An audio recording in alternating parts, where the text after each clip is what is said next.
সুষ্ঠু ও শান্তিপূর্ণ পরিবেশে সারা দেশে প্রথম দিনের এসএসসি ও সমমানের পরীক্ষা সম্পন্ন হয়েছে। সকাল 10টায় শুরু হয়ে দুপুর 1টায় এই পরীক্ষা শেষ হয়।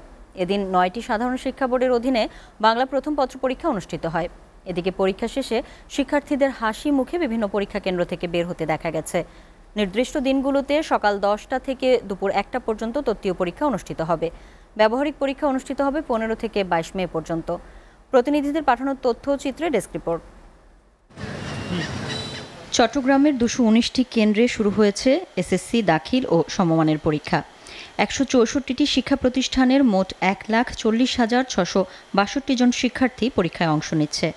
সকাল 10টায় নির্ধারিত সময়ের আধা ঘন্টা আগেই কেন্দ্রে প্রবেশ করে শিক্ষার্থীরা। সিলেট শিক্ষা বোর্ডের অধীনে শুরু হয়েছে এসএসসি দাখিল ও সমমান পরীক্ষা। 945টি শিক্ষা প্রতিষ্ঠান থেকে 1,02,872 শিক্ষার্থী অংশ নিচ্ছে।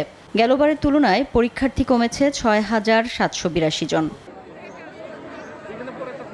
রাজশাহী শিক্ষা বোর্ডের 8 জেলায় 269টি কেন্দ্রে পরীক্ষা অনুষ্ঠিত হয়। শিক্ষা বোর্ড জানিয়েছে মোট শিক্ষার্থী 1,81,904 জন, ছাত্র 94,610 এবং ছাত্রী 87,294 জন। বরিশাল শিক্ষা বোর্ডে পরীক্ষার্থী 84,303 জন, এর মধ্যে 39,335 জন ছাত্র এবং 44,968 জন ছাত্রী। 6 জেলার 1,491টি শিক্ষা প্রতিষ্ঠান থেকে পরীক্ষার্থীরা অংশগ্রহণ করেছেন। ময়মনসিংহ মাধ্যমিক ও উচ্চ মাধ্যমিক শিক্ষা বোর্ডে এই বছর 156টি পরীক্ষা কেন্দ্রে মোট 1,06,972 জন পরীক্ষার্থী অংশগ্রহণ করেছে। খুলনায় প্রথম দিনের এসএসসি ও সমমানের পরীক্ষা অনুষ্ঠিত হয়েছে। 118টি কেন্দ্রে পরীক্ষার্থীর সংখ্যা 36,765 জন। রংপুর বিভাগের পরীক্ষায় অংশ নিয়েছে 1,82,410 জন পরীক্ষার্থী। দিনাজপুর শিক্ষা বোর্ডের আওতায় 2,767টি শিক্ষা প্রতিষ্ঠানের এসব পরীক্ষার্থীর জন্য মোট কেন্দ্র রয়েছে 280টি।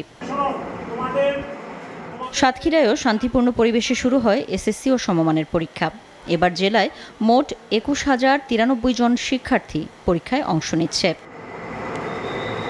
SATV news desk.